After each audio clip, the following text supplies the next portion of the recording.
Alright, hey guys, remember it's TCG back in the video. With this video, I'm bringing you guys a Vanquish Soul deck profile, and this is post Wild Survivors. And let's just get started here. So I run one copy of Caesar Valius. So this card, he's the main boss monster of the deck. He is going to be, if you're able to set him up during your opponent's turn, it's going to be very difficult for them to get rid of it, but you're also going to be able to interact and destroy cards. Yeah, so it's a really solid card, but you only really need one copy of it. We have 3 copies of Heavy Burger, so Heavy Burger is nice.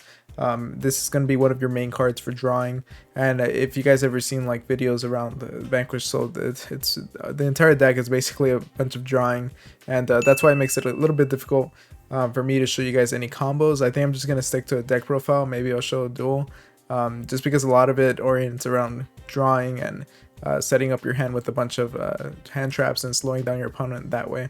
But yeah, definitely 3 copies of Heavy Burger. Then we have 1 copy of Pluton. So Pluton's great. It's able to get pretty beefy. Besides that, it's not going to do too much for the deck. So I decided to just run 1 copy of it for that, just for the name mainly. 3 copies of Raisin. So Raisin's really nice here because it's actually able to add, it's able to search a Vanquish Soul monster and add it from your deck to your hand, except if it's a warrior. So you just have to make sure you keep that in mind. And not only that, but it can also do some destruction. So it's pretty nice here to see. And here, as the foil of a Raisin is Dr. Madlove. Dr. Madlove is going to be your way of searching out the actual spells and traps. And yeah, it's going to be a great way of also doing some removal. Of course, that's if you manage to get your opponent with the lowest defense monster in the field. Then you can choose to bounce that if that happens to come up. And then we have 2 copies of Panthera here. So Panthera is a nice card to have. It's able to protect itself from destruction through battle, and it can destroy the card that's in the spell or trap that's in the same column as it. Besides that, it's not going to really do too much like on its own, but it's definitely great for the fact that it's a level 4. It gives them exceed potential there.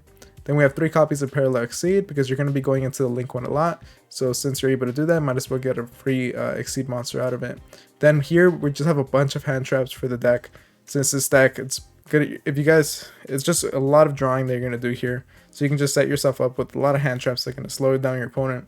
That's what I think is going to give this deck the most potential. It's just having all these hand traps that makes it difficult for your opponent to run or to play.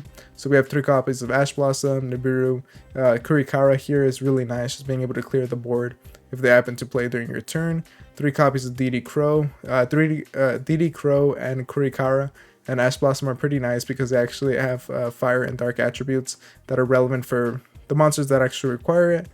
So for instance, you know, if we have here Raisin, he requires a fire or dark, so that'd be an instance where you could reveal both of these 2 and actually be able to do something with it. And then 3 Droll, because Droll's really good in this format. 1 copy of Rhoda, because there's enough warriors to search something out. Then we have 3 copies of Stake Your Soul. You're able to special summon another Vanquish Soul monster with the same attribute from your deck, so that's really nice to see here. And because if you're able to get like Raisin here and special summon it out that way, that's a very nice way of getting these guys out. And then we have Called by the Grave for the hand traps. 2 copies of Vanquish Soul Continue. This card's really good, just being able to add a Vanquish Soul monster to your hand or special summon it in defense. It has a lot of potential there. And then 1 copy of Vanquish Soul Dust Devil. This card is essentially a Book of Moon for every Vanquish Soul monster you have, so that can be pretty relevant if you get in the situation where you have enough Vanquish Soul monsters to flip a lot of things face down. Then we have 1 copy of Vanquish Soul Trinity Burst. So this card is pretty good, but it's definitely just a one-of here.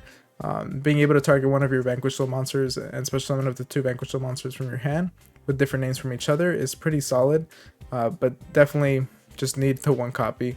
I think most of these are kind of one-offs here. Alright guys, before I go to the extra deck, if you guys are enjoying the video, make sure to like, comment, subscribe, and let's get started here. So here I run Zeus because you're able to go into Exceeds, Baguska for the in case things don't go your way, Excitionite, being able to clear boards is nice, Abyss Dweller, just great just to be able to prevent your opponent from using a grave, and since you're able to play the Zodiacs here, it's actually pretty solid. Then we have Access Go Talker, just as another generic link to have here, and since you're going to be drawing a lot, you can actually use Nightmare Unicorn and Nightmare Phoenix, and it's going to be a relatively low cost just being able to do it that way. IP Masquerena as well, just so that you have the option in case you want to go into Nightmare Unicorn during your opponent's turn and do it that way. And then we have 3 copies of Rock of the Vanquisher. This card, just being able to special summon a Vanquish Soul monster from your hand or add a Vanquish Soul monster from your grave, is just really great, and it's a link 1, so it's easy to go into And again, it synergizes really well with the Parallel Exceed. And I think the art for this card just looks really dope, if you can see it on the top left here. And then for the side deck here, I have cards that I considered running but didn't end up running. And the only card I have here is Vanquish Soul Calamity Caesar. This card protects your cards from being targeted, which could be relevant, and of course if you're find the use for it. Thankfully, it doesn't seem that you really need to have a Vanquish Soul monster be targeted. It's just as long as your opponent targets one of your cards while you have a Vanquish Soul monster, then you're able to negate it, destroy it, and inflict damage to your opponent equal to the attack of one of your Vanquish Soul monsters you control. So it could actually be pretty relevant and make it easy to destroy one of your opponent's monsters.